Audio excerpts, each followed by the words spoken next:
Queridos, eu às vezes fico pensando que a vida, ela acontece em momentos em que nós somos surpreendidos por lutas que vêm, batalhas e tribulações que se somam. E eu, como pastor, tenho acompanhado ao longo da minha vida ministerial gente que está passando por lutas, sofrendo. Tenho aconselhado pessoas que estão muitas vezes na encruzilhada das decisões, sem saber o que fazer. Já chorei muito ao lado de pessoas aflitas nos corredores das UTIs dos hospitais. Mas esses últimos tempos eu tenho percebido, esses últimos meses, que parece que as lutas e as dores têm se avolumado, crescido de uma maneira muito grande. Eu nunca vi, nunca experimentei tanta dificuldade de tanta gente ao mesmo tempo. São empresários que estão na iminência de uma falência.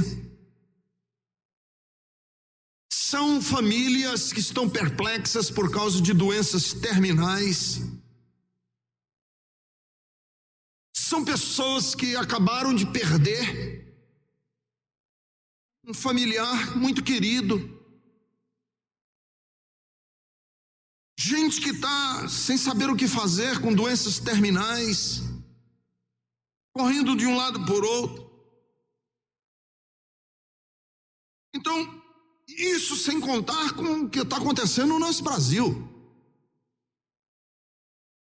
Porque parece que há uma perplexidade na nossa terra, um medo do que vai acontecer.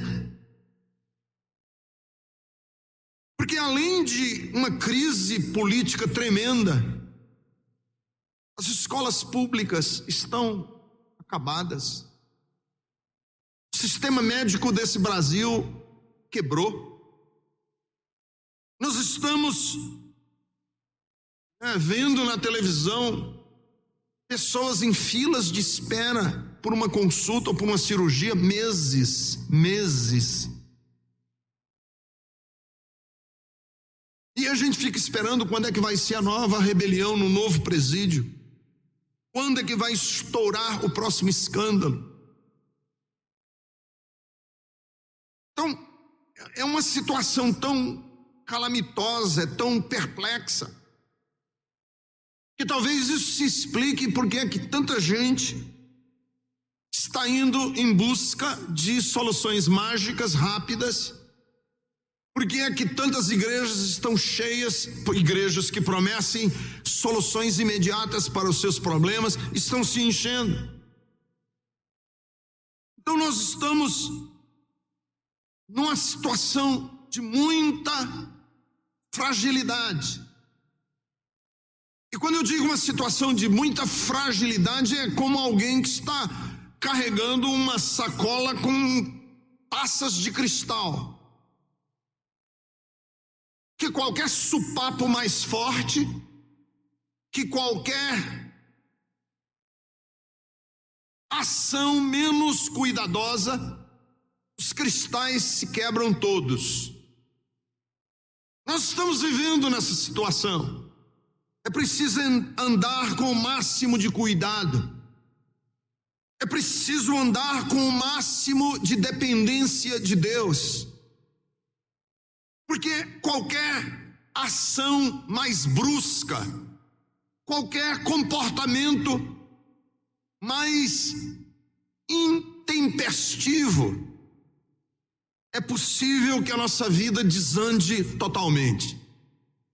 Talvez você esteja aqui, você vem atravessando lutas e lutas e lutas e lutas, e você está andando nessa corda bamba. Você está caminhando nessa fragilidade, nesse tempo difícil.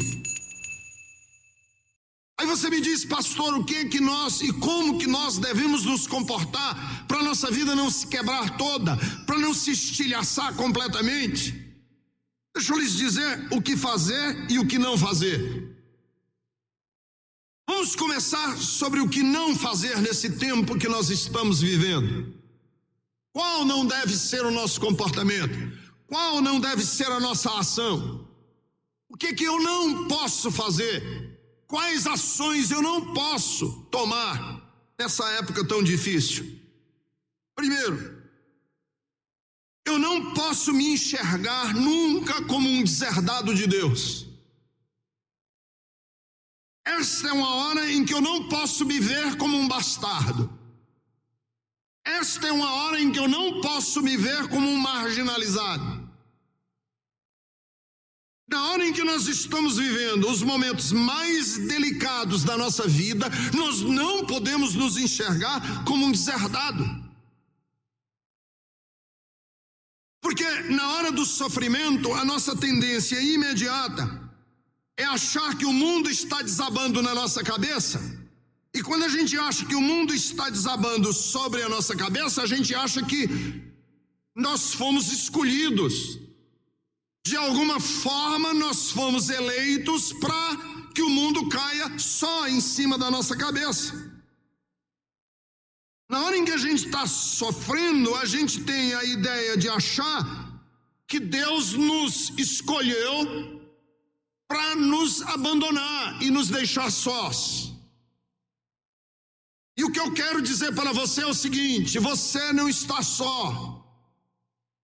Deus não escolheu você para ser um pária, para ser um esquecido, um bastardo, não.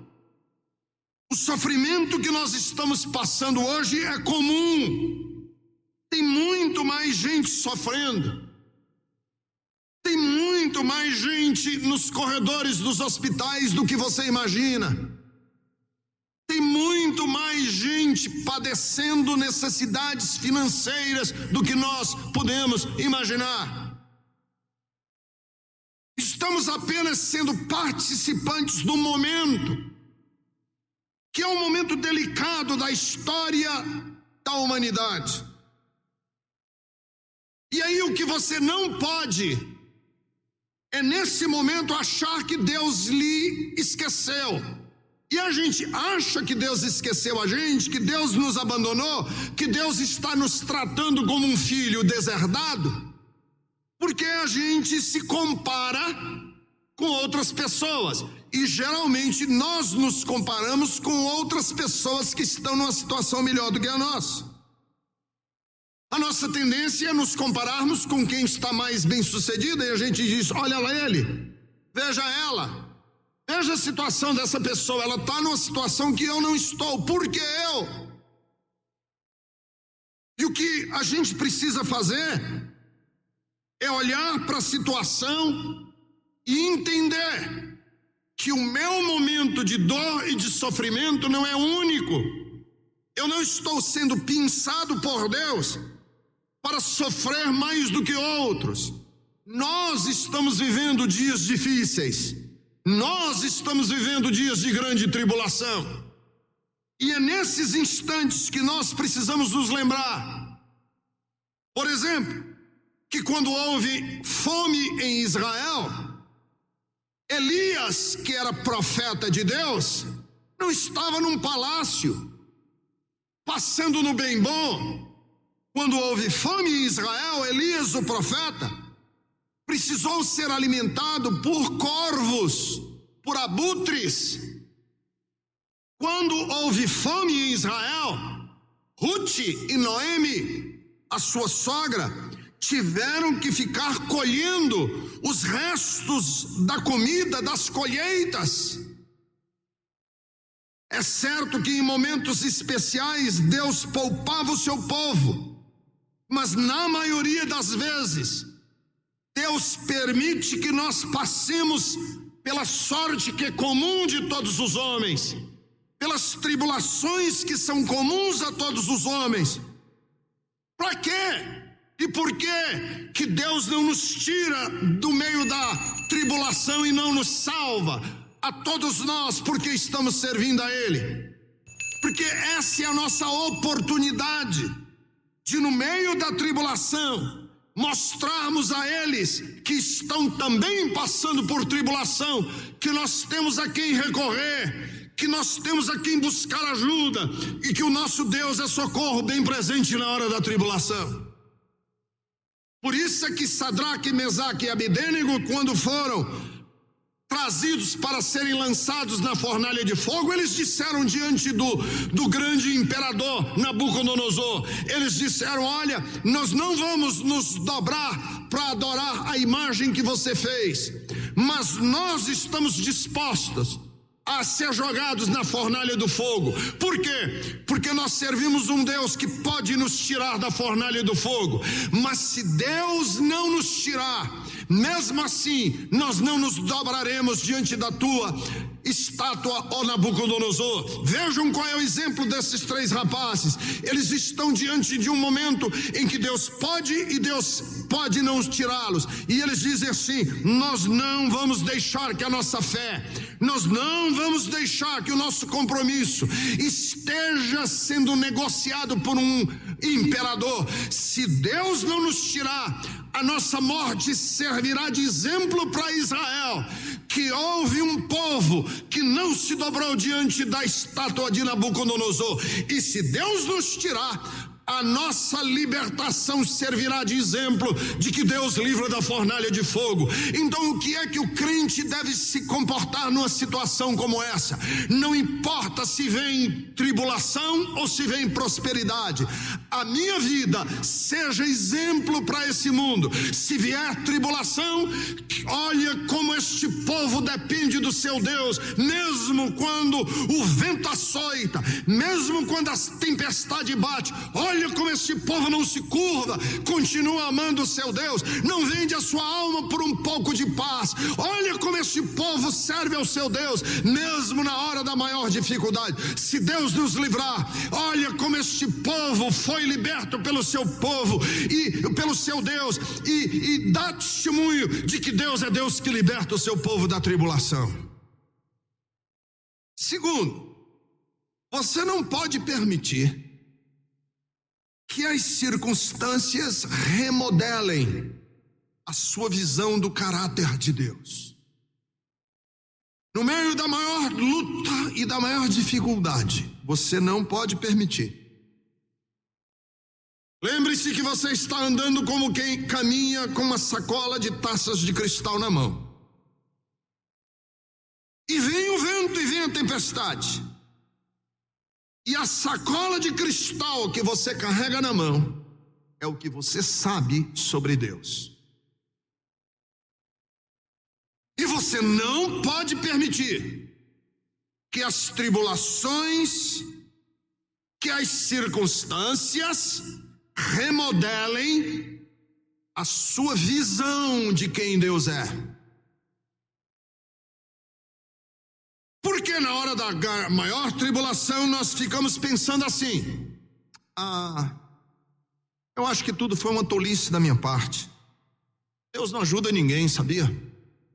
Eu acho que eu criei e isso foi tudo uma meninice minha. Porque não existe Deus. E se existe, Ele está ocupado demais com outras coisas e se esqueceu de mim. Isso é o que passa pela cabeça de uma pessoa que está permitindo que as circunstâncias e a tribulação remodelem o que ele pensa a respeito de Deus. Começamos a achar que nós vivemos jogados pela vida como a onda do mar. Vem o vento e joga a onda do mar para um lado, joga a onda do mar por outro. Parece até que existe um projeto satânico concebido para nos atormentar e que a gente vive debaixo disso. E a gente fica pensando: será que existe um complô do céu contra mim? começamos com esses pensamentos e cada vez mais longe e distante fica a possibilidade de Deus nos amar. Quanto mais você acha que o que você está passando é fruto do descaso, da falta de cuidado, do desdém. Teve uma vez uma adolescente aqui na igreja que me perguntou o que significava a palavra desdém.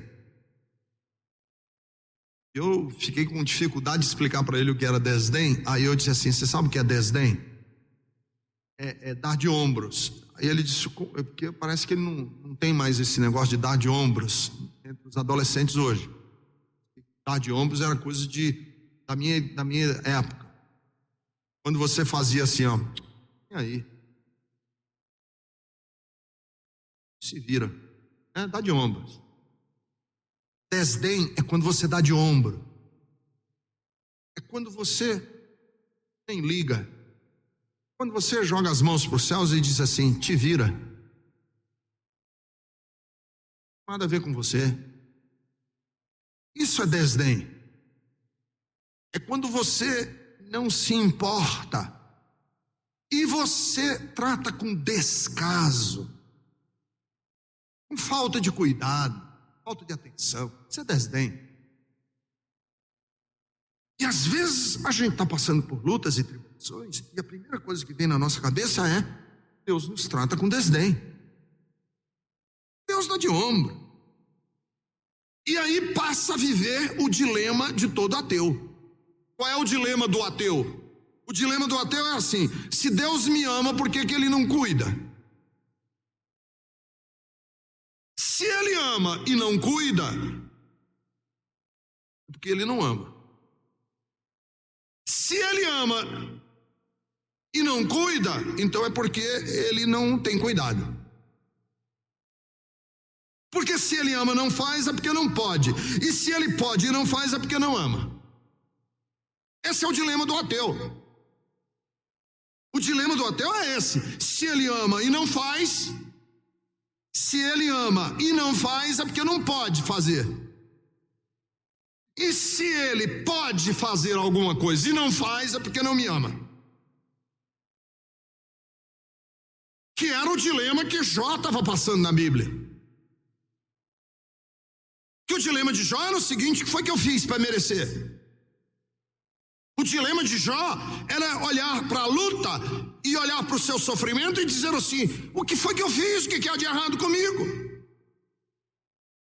Por que Deus me escolheu entre todos? E por que Ele não faz nada e me deixa assim? Por que Ele fica em silêncio? E aí, no meio desse dilema de Jó, ele disse as palavras que eu acho que são centrais no livro de Jó: contudo, eu sei que o meu Redentor vive e que por fim se levantará sobre a terra. Eu sei que tudo podes, nenhum dos teus propósitos pode ser frustrado, porque ele sabia que o caráter de Deus é e continuará sendo sempre um Deus amoroso e bom.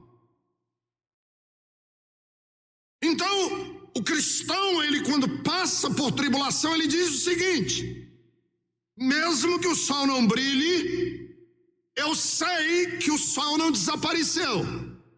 Mesmo que eu não tenha evidências do amor de Deus, eu sei que Deus continua me amando. Mesmo quando os meus amigos não estão por perto, eu sei que eles são meus amigos. Mesmo quando Deus não estiver respondendo imediatamente as minhas orações, eu sei que eu sou amado dele. Mesmo que eu nunca tenha caminhado e nunca tenha visitado outros países do mundo, eu sei que eles existem porque eles estão lá. Mesmo que eu ainda não tenha sido tocado pela cura divina, eu sei que o meu Deus cura. Mesmo que eu ainda não tenha visto concretamente o milagre, eu sei que o meu Deus opera milagres. Mesmo que eu não perceba perceba o amor de Deus, eu sei que Ele continua sendo mais amoroso do que o meu amigo mais próximo, mais cuidadoso do que o meu pai jamais foi comigo. Eu sei que Ele é o meu irmão, porque a Bíblia diz que a todo tempo amo o amigo, mas é na hora da tribulação que nasce o irmão. 3. Não permita que a culpa lhe imobilize. Você está caminhando num tempo de extrema fragilidade. Você não pode ser culpado. Não pode se sentir culpado. Porque na hora da maior luta, o coração começa a condenar. Porque você diz assim, não é possível, tem que ter alguma razão.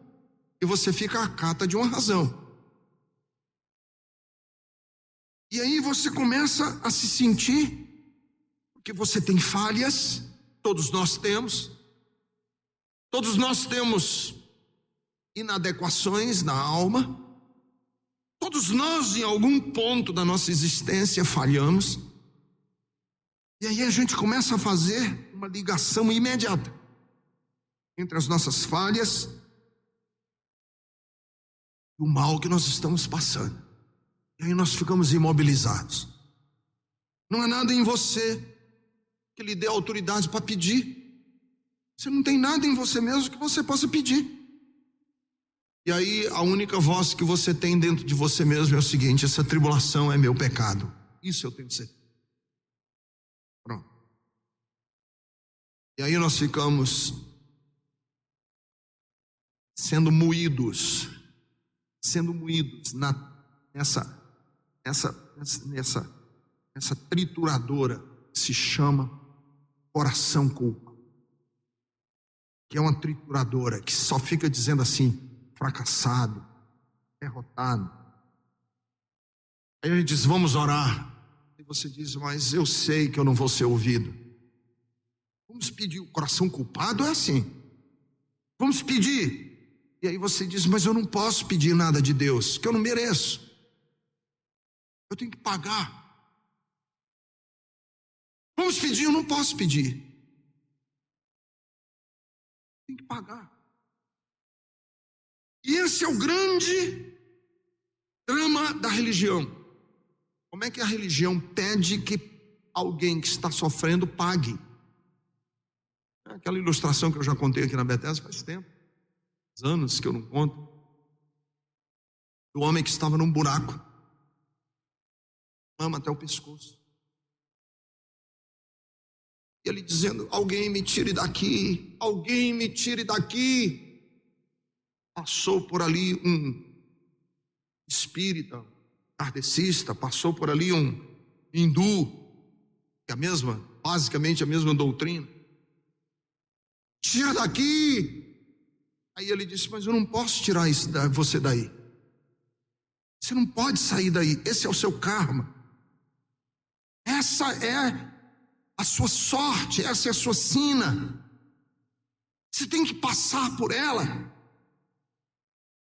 E a pessoa se batia e queria sair. E aí passou um católico.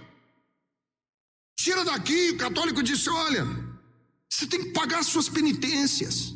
Você só sai daí na hora em que você tiver cumprido com todas as penitências. A pessoa, mas eu não consigo sair daqui, eu preciso, como é que eu vou? Passou um evangélico, da igreja evangélica protestante, me tira daqui. Não, você tem que fazer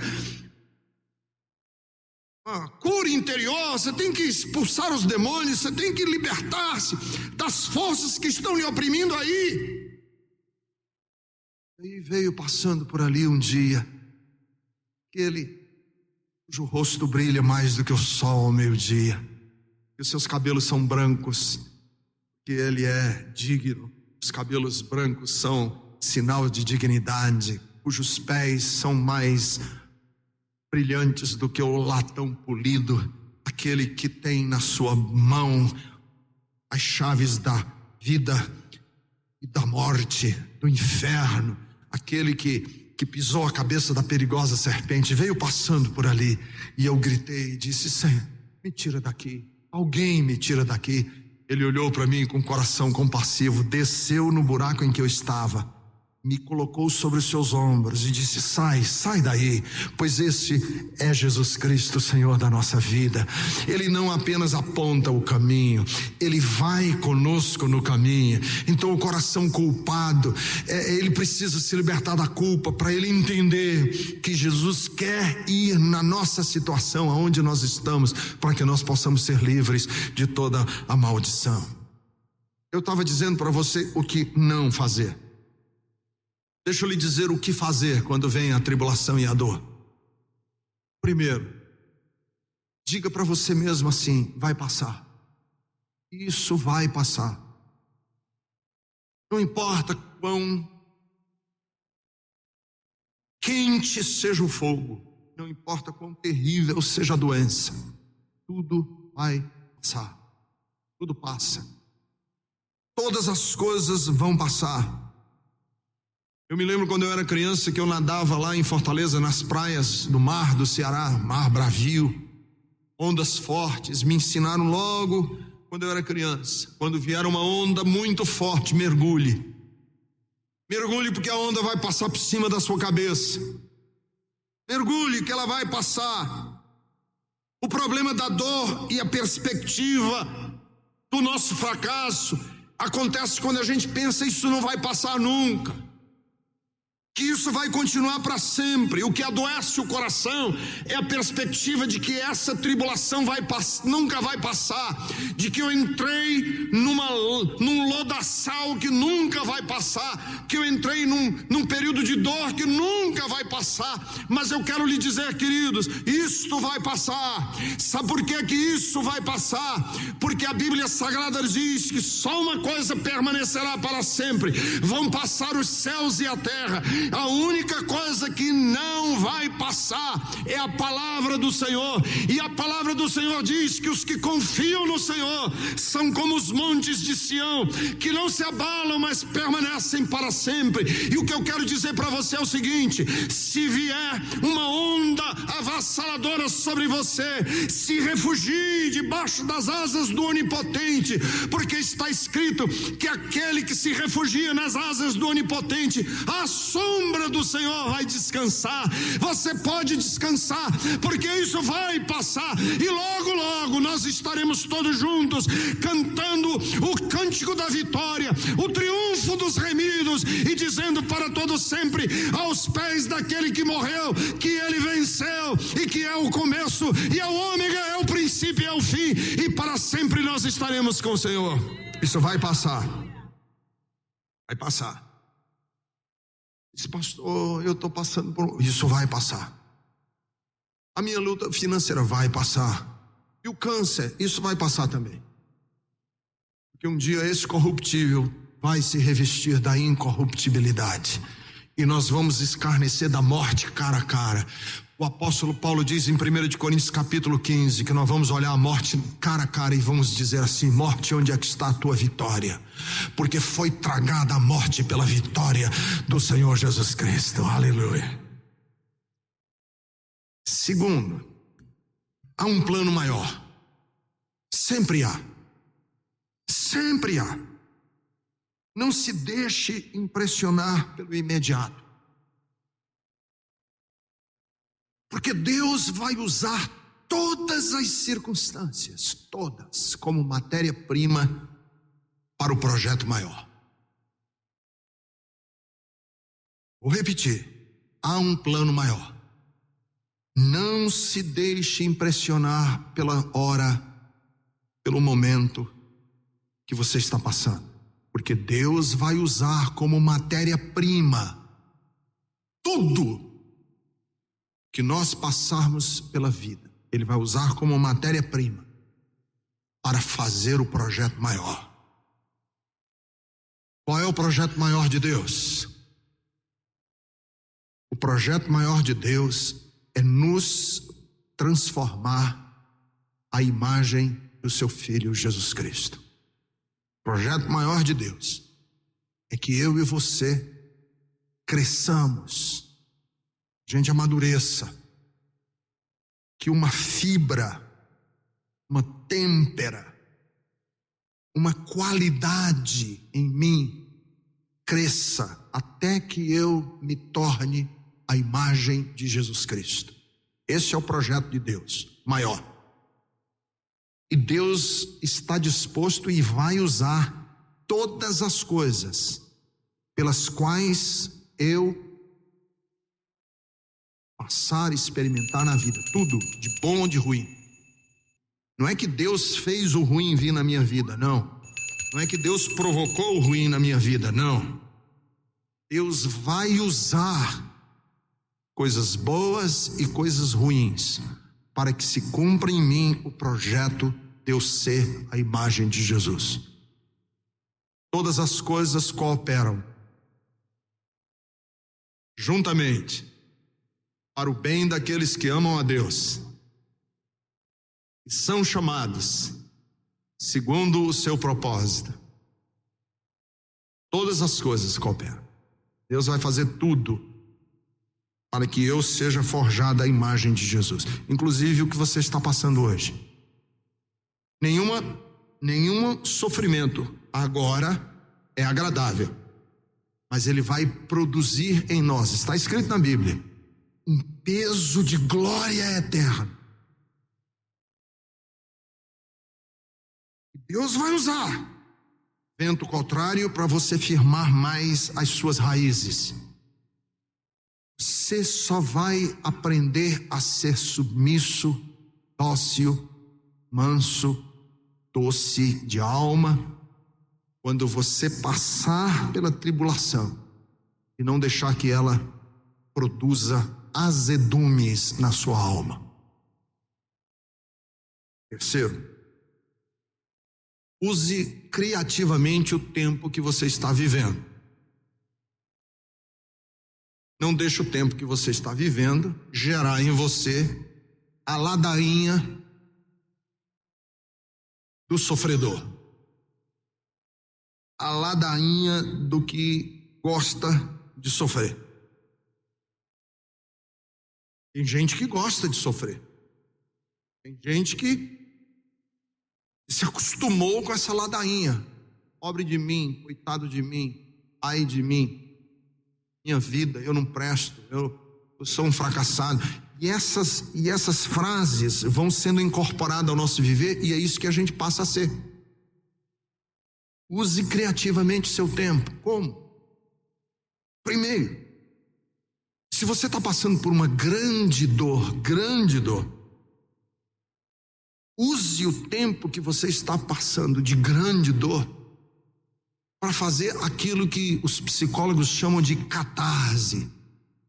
Fazer uma catarse. Por exemplo, uma grande dor, dela pode sair um poema. Uma grande dor, dela pode sair um salmo. Quantos salmos nós temos na Bíblia que nasceram de grandes dores? Use o seu tempo criativamente. Não para você se enterrar na dor, mas para você sair dela. Você está passando por uma grande dor, muito grande. Procure ser o consolo de uma pessoa que também está passando por uma grande dor. Converse com uma outra pessoa que está passando um grande momento de dor. E você vai ver que nesse momento você pode ser uma ajuda maior do que quem não está passando dor. Se você está passando por um grande problema, procure uma pessoa que esteja passando também por um grande problema, que a sua palavra para ele vai ter mais autoridade do que a minha. Porque se eu for aconselhar uma pessoa que está passando um grande problema, sabe o que ele vai dizer? Ah, isso é fácil, você está no bem bom. Você só tem olho no olho quando você diz assim: eu também já passei por isso, eu estou passando por isso, eu também estou passando por um momento assim, eu estou passando por um tempo assim. Meu pai está nas últimas na UTI, fui fazer uma visita hoje à tarde no hospital. E quando eu fui conversar com a pessoa, e a pessoa disse assim: pastor, que dor. Aí eu falei: eu entendo a sua dor, que eu estou passando por uma assim. E aí a minha conversa com essa pessoa Deixou de ser uma conversa de pobre de mim, mas uma conversa criativa. Quarto, não associe tribulação com castigo. Toda tribulação a gente pensa que é castigo. Não. Nós não podemos associar tribulação com castigo, assim como eu não tenho direito de associar toda bênção ou toda prosperidade com bênção de Deus. Eu não posso. Toda prosperidade na minha vida ser sinal de bênção. Não posso. Porque se eu associasse toda prosperidade a sinal de bênção, o traficante, o contrabandista de drogas e o contrabandista de armas, que conseguiu burlar a polícia, ele pode dizer assim: puxa, hoje eu fui abençoado, porque a polícia não me viu. Ora, se o traficante não pode achar que a prosperidade dele é bênção de Deus, o justo, quando sofre, não pode achar que a tribulação dele é maldição divina. Não pode. A gente, às vezes, equaciona toda a tribulação a castigo. E a gente fica querendo dizer que, além da dor do problema, nós ainda temos uma maior. É que nós estamos sendo punidos por Deus. E é assim que você cava a sua própria cova e a sua própria sepultura. Você diz: pastor, eu não sei, estou atravessando um tempo muito difícil na minha vida, o que eu tenho que fazer? Deixa eu lhe dizer, Deus é Pai. O maior privilégio que nós temos na Bíblia é o privilégio de chamar Deus de Pai. E se Ele é Pai, Ele não deixa os seus filhos na beira do caminho, porque nenhum pai faria isso com o seu filho. Recentemente eu soube que aqui houve uma enchente e uma meninazinha caiu na correnteza. E o pai, quando viu a filha na correnteza, ele se jogou nas águas e morreu. Sabe por quê? Porque para aquele pai, a vida da sua filha era mais cara do que a vida dele. E ele estava disposto a morrer para que aquela menina pudesse sobreviver. Infelizmente os dois morreram. Mas ele mostrou que o amor de um pai é amor que não abandona os seus filhos. Deus não vai abandonar você. Você está passando por uma grande tribulação. Diga: Deus, isso vai passar. E quando passar, eu quero que cumpra em mim o propósito que tu tens para a minha vida. Terceiro, eu não fui escolhido para sofrer. Eu fui escolhido para ser a imagem de Jesus e experimentar o que significa ser um filho amado de Deus. Isso é o que Deus tem para a sua vida.